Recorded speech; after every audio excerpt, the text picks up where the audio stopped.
I'm just like very intrigued by the sort of like flustered athletic, thing we have going on here. That's me. Yeah? I'm flustered and athletic. Are you from my city? Because I'm a little intrigued with it. I can't decide if I like I'm love from your New hometown. York. Okay. Not the city. I'm Okay. from outside the city. Okay, fair But enough. I do live here now. So, okay, fair enough. That works. So you're not geographically undesirable. You don't live in like, Louisiana or something like that. I mean, if it's undesirable, then sure.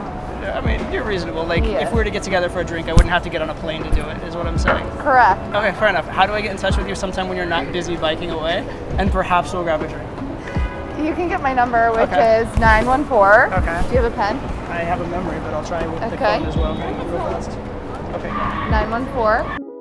It was nice to meet you, I'll Todd. text you. I'll text you in a minute. Yeah. If I don't die on this bike, Yeah, don't die. I'll text you then later I'll tonight. respond. I won't text you while you're on the bike. I'll text you later tonight when you're like hands-free, okay? Yeah, that sounds All right. great. It was a pleasure. Don't kill yourself. I know. You seem I'm very fun. getting my tunes on now, and then Lord knows I need my helmet.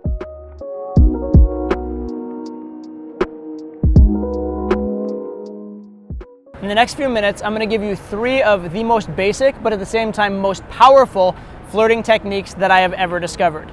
Anyone can do these, but if you look at pretty much anyone who's good at game, you'll see these formats used over and over and over again, and they really do form the core of that verbal game component, that core of what it is you say to a girl to make game work.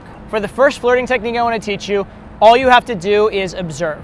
Just notice what's going on in the world, notice what's going on in life, and that's going to be the core of your flirtation. As you interact with a girl, I want you to notice what is unusual. What is the first unusual thing you notice? And here's a hint. Something is always unusual. So if you were to walk up to 10 different girls and say hi, you would get 10 different responses. That means that each one of those responses is a response you only get one time in 10, therefore it is, by definition, unusual. So literally whatever response she gives you is an unusual response. If you say hi and she says hi back very, very friendly, that's unusually friendly and you can comment on it.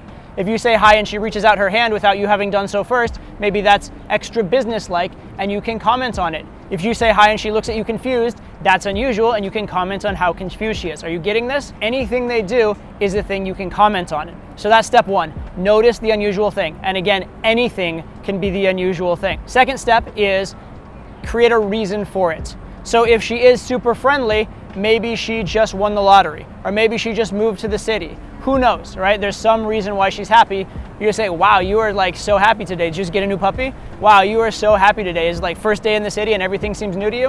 Whatever. That's the whole thing. You're just making an observational kind of remark, and then you are giving some kind of a label to it or some kind of a reason or a justification to it. That's it. If you do that, you have now successfully flirted. Good job. Quick bonus for the advanced guys, or something you can add on to this as you get more accustomed to it. Once you have made the observation and labeled it, there's one thing you can do to take it even further and make it a much better flirt, which is you can say, if this is true, what else is true?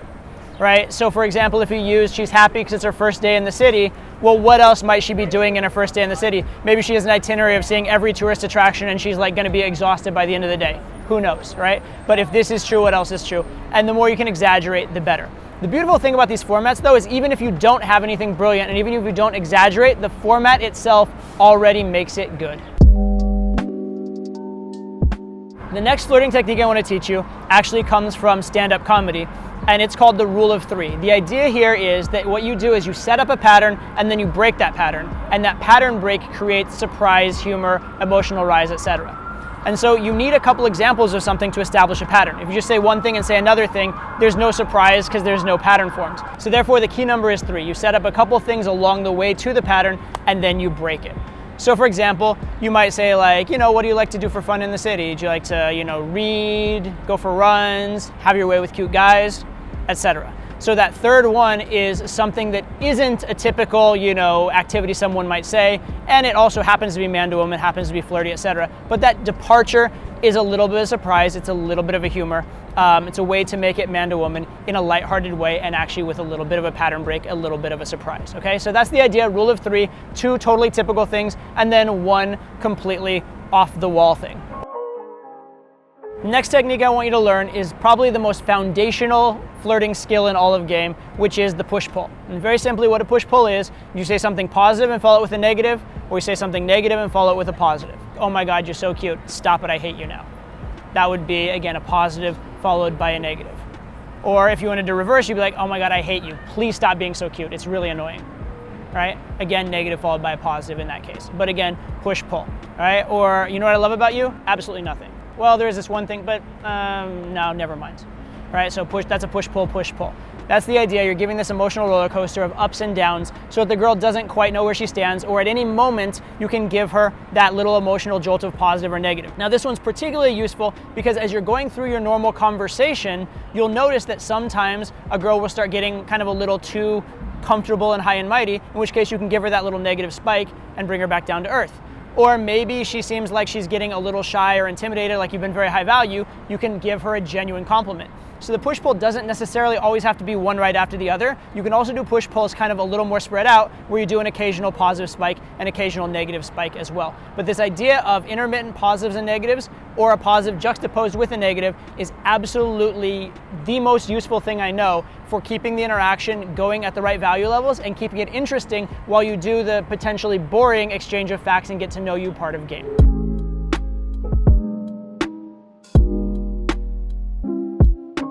So that's 3 techniques so far, but I want to give you a bonus because this one is incredibly useful and incredibly impactful when you get the opportunity to use it. And this is what's called callback humor. Now, in order for callback humor to work, you have to have had some existing interaction with the girl. Ideally, some existing teasing prior to it. So let's say you tease the girl about a certain thing earlier on in the interaction. Later on, you can refer back to that tease and it will be funny in and of itself, or if it's part of another tease, it will make the other tease funnier than it otherwise would have been. Let's say that at the very start of the interaction, you're maybe at a bar and the girl like spills her drink on you just a little bit, and you go past it, maybe you tease her on a little bit about being a klutz or something like that, right? Now you've talked to her for a little bit, you like her, you're sitting down, you're doing the get to know you, and you go, so, what do you like to do with yourself in the city? When you're not spilling drinks on attractive men, of course, right? And so you can do the callback to that previous joke, and it's gonna add a little more humor, a little more wit, a little more reference, and it's going to actually give kind of a time lapse and the appearance of an existing relationship to what's going on. So it's going to help you in a variety of different ways. It's incredibly powerful. And again, it can be used as a standalone, or it can be used in addition to another tease to make it even better. But keep in mind callback humor, keep in mind that your interaction has a history, and the more you can be present with that particular girl and the more you can reference that history and reference the actual interaction, the more spontaneous it seems, the more real it seems, the more of a connection you're going to build. So there you have 4 incredibly powerful and incredibly simple teases that you can use anytime in game. Go use them, it's going to make your game much better.